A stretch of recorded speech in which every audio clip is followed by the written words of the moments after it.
अभ्यर्थियों ने 3 और 4 तारीख को ही पुलिस को रिपोर्ट कर दी, तो कोई परवाह नहीं करी पुलिस ने। 2024 में पेपर आउट हुआ, 25 में हुआ और 26 में। 3 साल लगातार एनटीए से पेपर आउट। जब तक आप तय में नहीं जाएंगे तो ये आगे भी ऐसी स्थिति बनती जाएगी। पेपर लीक के जो गैंग बन गए हैं अलग अलग राज्यों में और राष्ट्रव्यापी, इससे हमारे जो नौजवान पीढ़ी बहुत दुखी है। और बताइए, एनटीए ने बिना एफआईआर दर्ज करे हुए पेपर को कैंसिल कर दिया, रद्द कर दिया। इसका मतलब उनके पास जो खबरें गई है ना, उनसे कन्विंस हो गए। उन्होंने इतना बड़ा एग्जाम 22 लाख छात्र बैठे उसके अंदर, और उन्होंने उसको रद्द कर दिया। इसका मतलब कितना ठोस प्रूफ उनके पास पहुंचे होंगे। लोग क्या करें, ये धंधा पकड़ लिया, धंधा शुरू कर दिया इन लोगों ने। बड़े बड़े नेता उसमें कई बार शामिल होते हैं। भारत सरकार तो क्या है, चुनाव जीतने का उनका एजेंडा है खाली। चुनाव जीते गए थे, ये इनके प्रकरण साम दाम दंड भेद काम लो। एसओजी ने जानबूझ के एफआईआर दर्ज क्यों नहीं करी? इनकी नीयत में कहीं की खराबी है, इसलिए जानबूझ के एफआईआर दर्ज नहीं करी।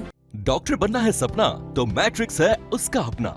2024 और 25 में 976 प्लस स्टूडेंट्स ने मैट्रिक्स नीट डिवीजन से पाया गवर्नमेंट मेडिकल कॉलेज और 71 स्टूडेंट्स ने एम्स में एडमिशन।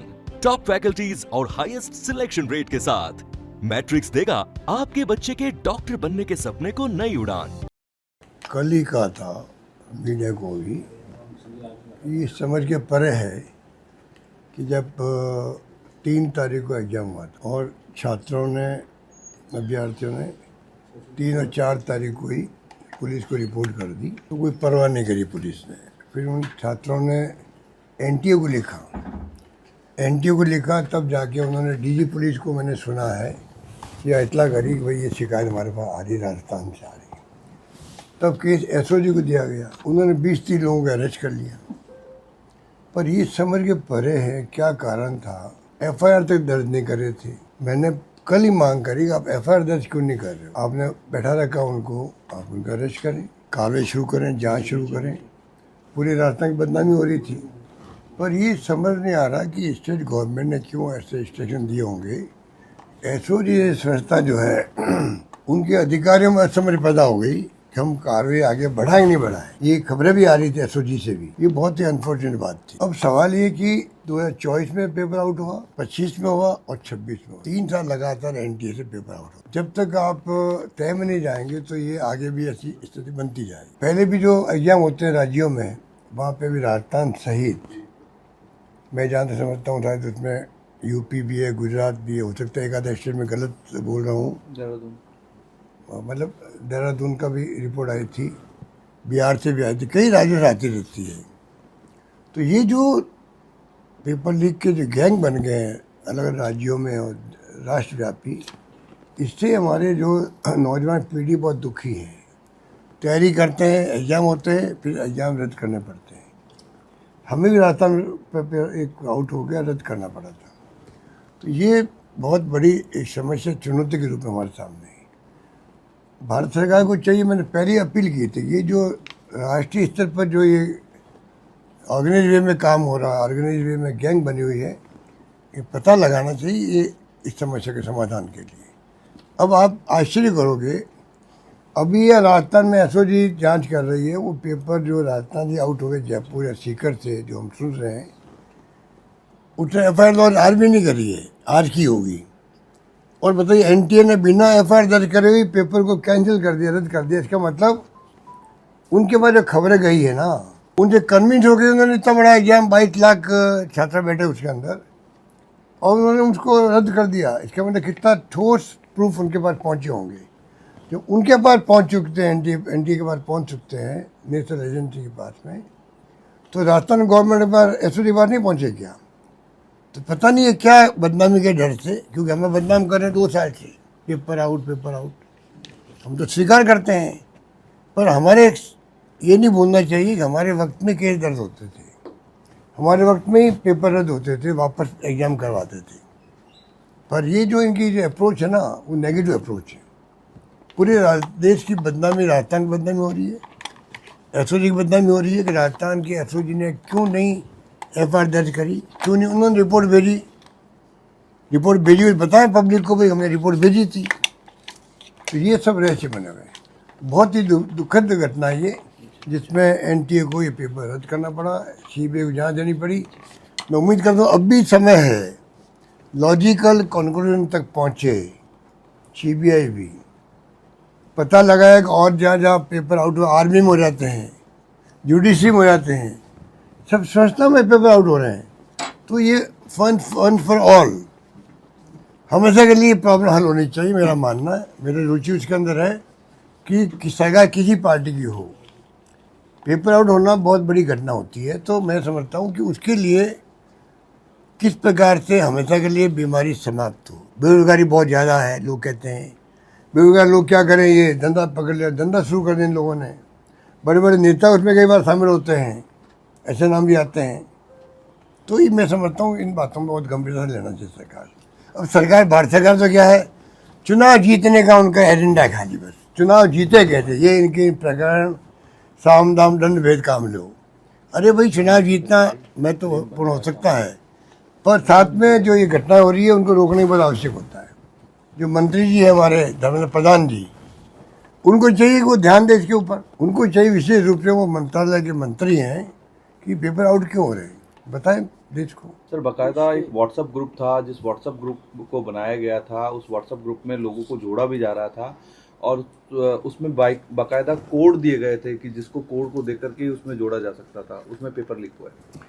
तो ऑर्गेनाइज गैंग की बात होगी ना, ऑर्गेनाइज गैंग होती है वो ये काम कर सकती है ना, व्हाट्सएप ग्रुप बनाने का, किस प्रकार हम इस पेपर को कैसे पहुंचाए लोगों तक, कैसे पहुंचाए, ये तमाम जो है डिपेंड करता है कि वो कितने एक्सपर्ट लोग हैं अपने हुनर के अंदर, वो ये काम कर रहे हैं। सर, ये 3 तारीख वो मामला जब सामने आ गया तो आप कह रहे कि 14 दिन हो गए, 12 दिन हो गए, तो सरकार अपनी बदनामी के कारण से इस मामले को छिपाए रखना चाहती थी, या आप कुछ ऐसे लोग हैं जो नेता है उनको बचाने की भी ऐसा लगता है कि पता नहीं है। तो देखो, तय में जाने वाली बात है एसओजी को, एसओजी ने क्यों इसमें जानबूझ कर डिले कर रही थी, ये मैं दावे से कह सकता हूँ।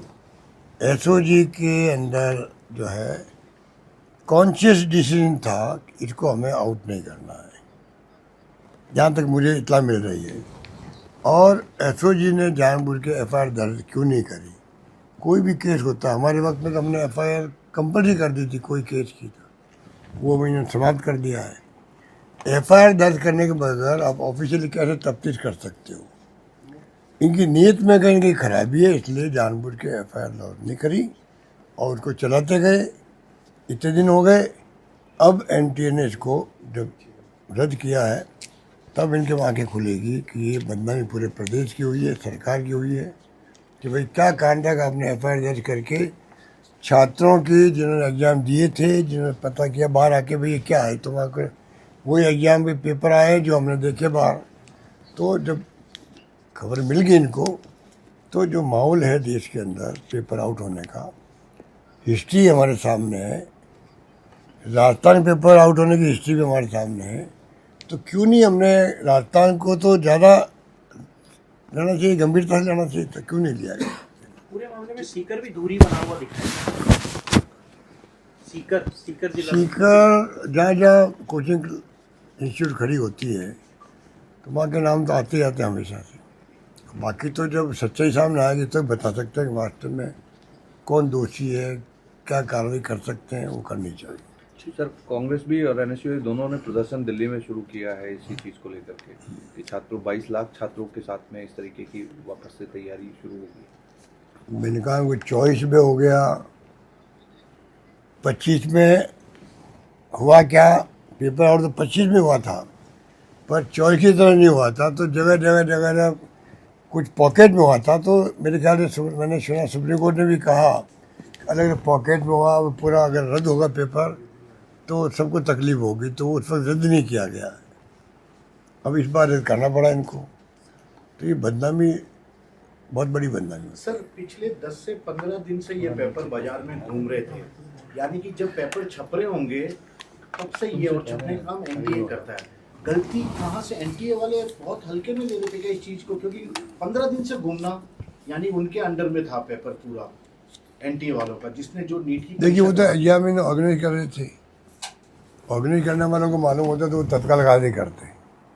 मेरा मानना है कि इसमें वहाँ कहाँ चूक हुई वो तो मालूम जांच का विषय है, एनटीए ने कहाँ चूक करी है जहाँ कहाँ लापरवाही हुई है वो तो वो जाने, जब जांच होगी सीबीआई की तब सामने आएगी बात।